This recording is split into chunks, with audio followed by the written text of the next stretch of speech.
Am I the jerk if I move out of our apartment knowing my fiancé and his mom can't afford it without me? Posted by you/throwaway move away 129. Me, 29F, and my, maybe ex, fiancé, 27M, have been living together for about 1.5 years.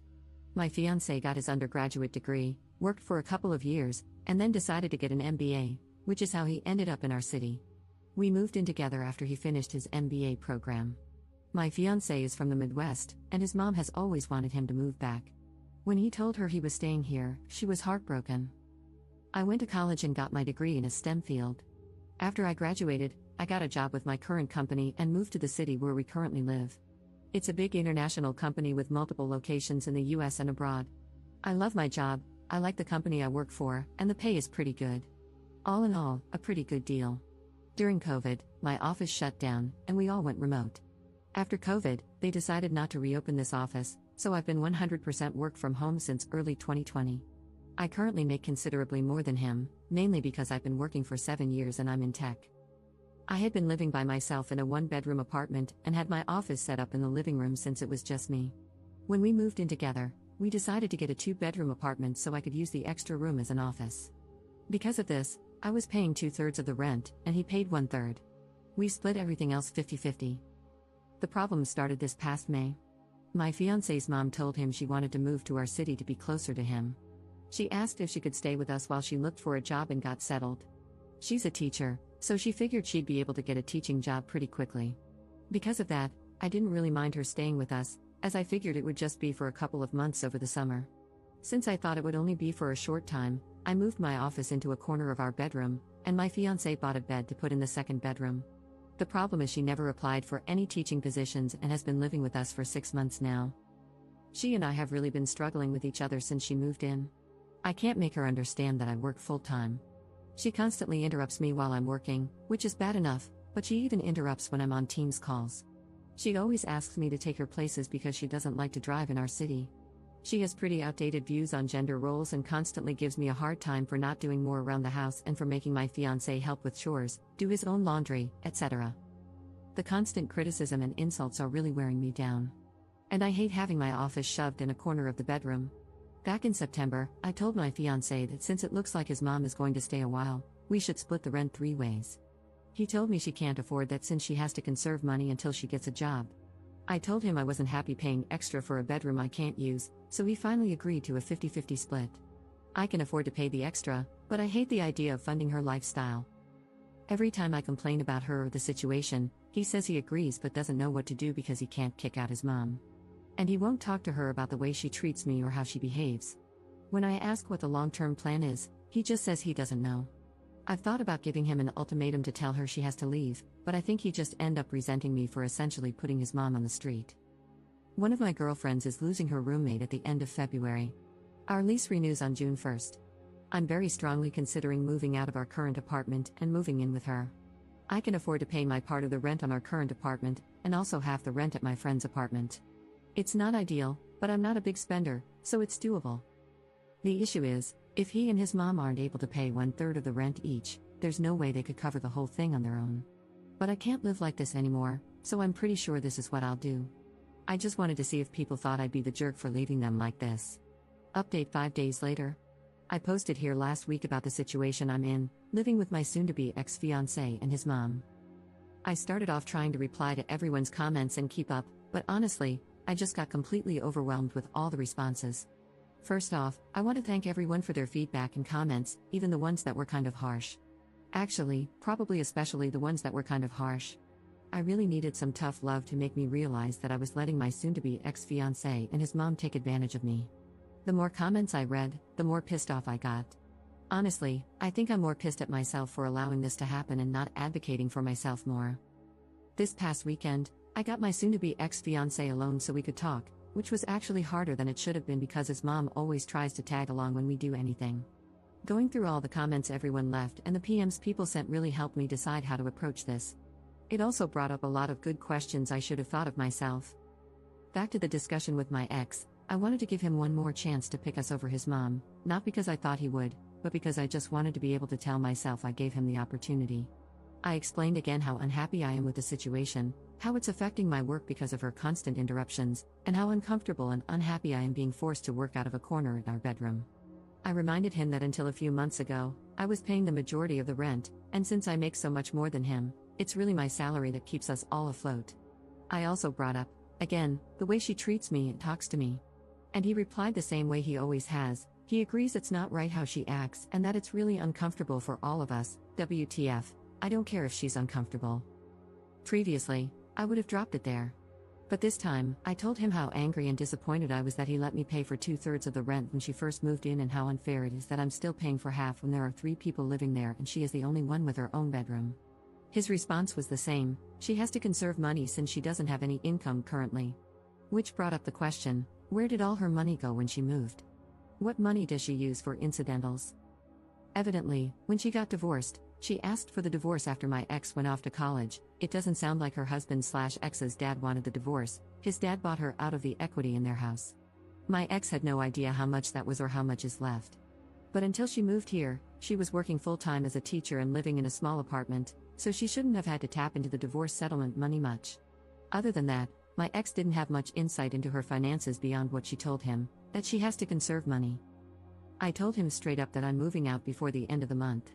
And from now on, I'm only paying 25%, as some commenters pointed out. She has a whole bedroom while I have to share with a man-child, so she should be paying twice as much. After I move out, I'm not paying for anything else, no utilities, no food, nothing other than rent. I have a pretty good idea of what his finances are like, and if he has to pay 75% of the rent all by himself, it's going to take a huge chunk of his net income. After he pays utilities and buys groceries, there won't be anything left for incidentals. Rent was due on the 1st, but it's not late until after the 5th, so he has 2 days to come up with the money. If he doesn't and I end up covering it, I'll reduce the amount I pay in future months. The only reason I'm going to keep paying any of the rent is that even after I move out, I'm still on the hook. I talked to the leasing office, and they explained that since my ex and I signed a single rental agreement together, i.e., one contract we both signed rather than 2 separate contracts, we are both responsible for the rent. They don't care who actually pays, as long as it gets paid. The only alternative would be if he agrees to sign a new lease by himself, or together with his mom. But in all likelihood, he wouldn't be able to pass the credit check on his own, so I'm kind of stuck. I don't think he'll do anything stupid, though, because he's going to need to find somewhere to live after this, and a collection on his credit report wouldn't be good. I also told him that I'm going to find someplace else to work during the day until I move so she can't bother me. My friend, whom I'm moving in with, said I could work at her place during the day since she and her current roommate have in-person 9 to 5s. I took her up on that for now. After living with his mom, I'm not about to overstay my welcome, so I'm going to find some other options to rotate through. Someone suggested checking out the public library, or if it comes to it, I'll get a membership at one of those WeWork type places. Just in case, I brought my important papers, files, and valuables, and my friend is storing them for me until I move in. He really didn't take it well. The surprising thing to me is that he was actually shocked by everything. He seemed genuinely surprised that I wasn't prioritizing his mom. I really got the feeling that he sincerely believed I wanted to take care of her as much as him. He kept saying stuff like, "What about my mom? What am I going to tell her? That's just how she is, but we still need to help her," etc. He asked about our relationship and the engagement. I told him that after I move out, I need some space from him. In a few months, once we've both had time and space to process what happened, if we both agree, we can talk about the relationship. But he'd have to prove that he's going to have my back going forward and will set boundaries with his mom. I told him that just to avoid more drama, but I don't see a future where we're together. I told him he needs to tell his mom because she's not my responsibility or problem, and she'll know something's up when I start moving my stuff out. He hasn't told her what's going on yet, but this weekend, I'm going to start moving things, so he doesn't have much time. My friend's current roommate starts a new job in another state on the 3rd, so realistically, I can probably move in 2 to 3 weeks, depending on when she actually leaves. I don't expect him to do anything bad, other than sulk and complain, but if he does do something stupid or doesn't pay his part of the rent, the ace up my sleeve is that I'll tell the leasing office his mom moved in, which is prohibited in the lease. Honestly, getting evicted would solve a lot of my problems right now, so it's a pretty valid threat, I think. Now that I've mentally and emotionally separated myself from him and his mom, I'm actually looking forward to her reaction when he tells her what's going on. If it gets too ugly, I'll find a cheap Airbnb or hotel or something. I've had some friends, including the one I'm moving in with, offer to let me couch surf for a few weeks, but I just can't do that to someone else. So, that's it. I'm leaving, and I really don't care how that affects them. Relevant comments. Commenter. The thing about him sincerely believing you wanted to take care of mom is pretty standard when someone has an enmeshed relationship with their parent. When you think of a romantic partnership, you think of two people working together to build a life for themselves. When the enmeshed person thinks of a partnership, he thinks of having someone with whom to share the burden of his enmeshed relationship. And the truly sad thing is that he probably cannot perceive how skewed his perspective is. His normal meter didn't break, it never worked in the first place. It's sitting in the back of a closet, buried under a bunch of old coats. Ops response. I mean, that explains a lot. But honestly, that is just so effing sad. That's essentially saying he's broken but doesn't even know he's broken. So he'll just go from relationship to relationship, never really understanding why women keep leaving him. Absent his mom, he's really a great guy, but nobody will ever want to stay with him if his mom is always going to come first. Commenter 2. You already let her stay well past the agreed upon time, and they should be grateful for that instead of being mad that you're finally putting your foot down. Did they honestly have no other plan? Was this supposed to continue indefinitely? They're about to get a rude awakening, but it's no less than they deserve. Ops response. That is a great question. I have no idea what the long-term plan was. Every time I brought it up with my ex, he would say things like, we'll have to make sure she applies for next school year, but he would never talk to her to tell her that. Plus, even if she does get a job for next school year, that isn't until September. And realistically, it would be another month before she starts getting a paycheck. There is no way I'd stay in this situation for another 8 months, I would end up in prison. Commenter 3. To clarify, she has enough money from the divorce settlement for her own personal expenses but won't even pay her share of the rent? Ops response. That is exactly how I interpreted what he said. I don't know what her grand plan was. She's in her mid to late 50s, I think. So if she was planning to mooch off me and her son until she could officially retire, it would be another 5 to 10 years. I don't know how she expected that to happen. Second update 8 days later. Hey everyone, I've been getting a lot of requests for an update, so I wanted to let everyone know how it went when my ex's mom found out about me not covering all the rent and moving out. Last week, I started working out of my friend's apartment, the one I'm moving in with, so I didn't see my ex's mom on Monday. On Tuesday around lunch, she sent me a text asking where I was. I told her I was working and that I'd be home late that night. She replied that my ex told her I wasn't going to be contributing as much, so she had to loan him money for rent. That wasn't a surprise to me, so I just replied with a thumbs up emoji. I had plans with my friend and her roommate, who I'm also friends with, to go out for dinner and then get some drinks. By the time I got home, it was after midnight, and my ex's mom was already asleep. The fun started Wednesday morning. I was getting ready to go to work at my friend's place when my ex's mom stopped me and said we needed to discuss my financial situation. Then she went on a whole tirade about having to cover my part of the rent, me making foolish choices by going out to dinner when I couldn't even pay rent, being irresponsible with money, and inconsiderate of the impact it had on others, blah blah blah. She went on to say that if she was going to have to pay my share of the rent, she expected me to do a better job of keeping on top of chores and keeping the apartment clean and organized.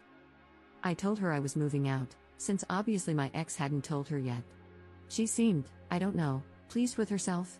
All she had to say was, maybe that's for the best. When I got home that night, she immediately wanted to talk. She said that instead of me moving out, we could get a bigger apartment, and that she'd be willing to help by paying the difference between a 2-bedroom and a 3-bedroom. Then we could go back to the arrangement my ex and I had before she moved in, me paying 2/3 of the rent and him paying 1/3. Honestly, when she said this, I think my brain vapor locked.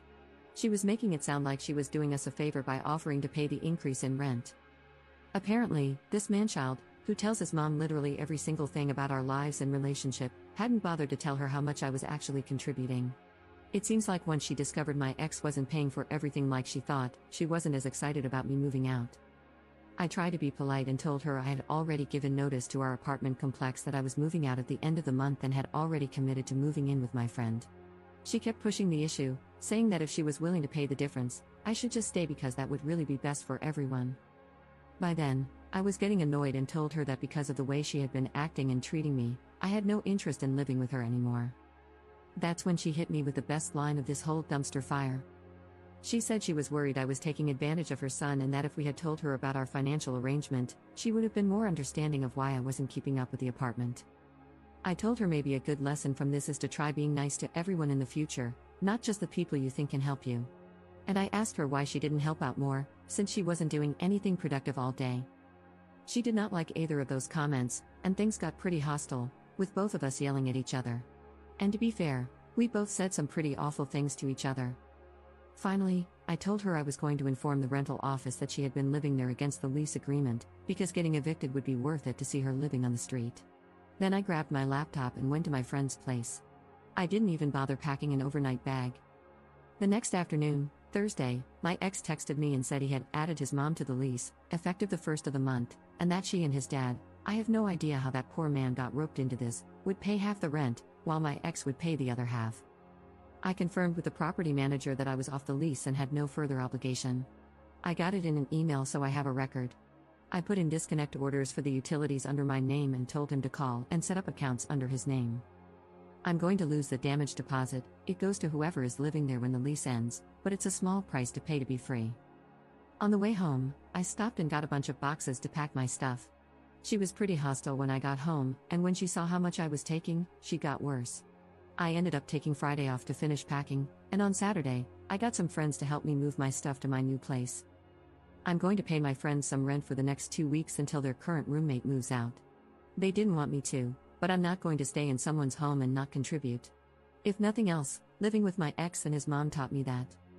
Last night, my ex and I got together and talked for the first time since Saturday.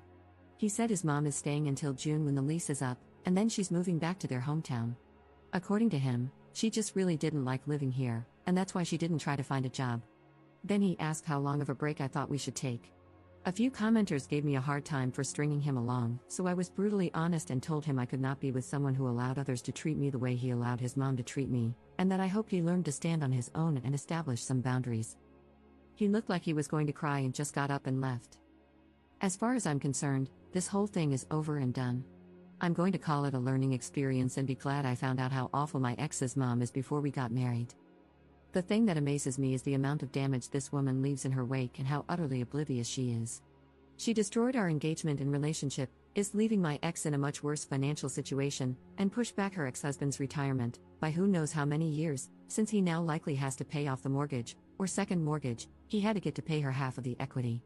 And she made my life hell for 6+ months. And yet, she's walking away completely unscathed. According to my ex, she's going back to her hometown and picking up her old teaching job. I'm thinking about visiting my parents next week and working from their house. I want to tell them how boring and undramatic they are, and how I'm so grateful for that. And that I love them for it, lol. Relevant comments. Commenter. It sounds like your ex wanted to save his pride and avoid disappointing his mother by concealing how much of the expenses you were covering, and he happily threw you under the bus to do so. Even when confronted with what his mother was doing to you as a result of his lies, he kept it up. His mother was damaging to your relationship, but it was mostly him who wrecked it by betraying you like that. I'm just glad you found out the truth about the kind of person he is before you got married. Ops response. I do think this is a lot of it. She made a really big deal about him getting an MBA, and I think she assumed he was going to be making a huge salary right out of the gate. To be fair, he probably will make good money in the future, but he needs to put in his time and work for it. I think he was afraid or embarrassed to tell her what he really made. Plus, he has student loans for his MBA to pay off, so he's going to have a few lean years. But we all do, so there's nothing wrong with it, other than it didn't match her expectations. Commenter 2. Hell yes, glad you got out. He needed to hear the harsh truth about not coming back to him. He did this to himself when he didn't back you up. Who wants to be with a spineless jellyfish? Ops response. Honestly, I was intentionally kind of a beach. He's complicit in torching our relationship, but I did love him. I was worried that if I wasn't blunt with him, he'd try to talk me into trying again, and I wanted to close that door for good. What did Op take moving out? Pretty much everything in the kitchen was mine. When we moved in together, he was fresh out of grad school and didn't have much of anything. He wasn't quite as bad as Kate Bishop in Hawkeye, 1 plate, 1 fork, 1 spoon, etc., but it was close lol. Everything in the second bedroom/my office was mine, except for the bed and his mom's clothes, a chest of drawers, some shelves, and a small TV. The couch was his, the bed was mine. I let him buy it from me, mainly because I didn't want to deal with moving it. Plus, some assorted small furniture and stuff. The apartment is kind of barren now lol. Maybe mommy will help him decorate. About her ex's dad and all of this. From the way my ex talked, I don't think his dad wanted to get a divorce. It makes me wonder if he thinks this might be a way to convince her to go back to him. I can't imagine why he would want her to, but it's the only explanation I can think of.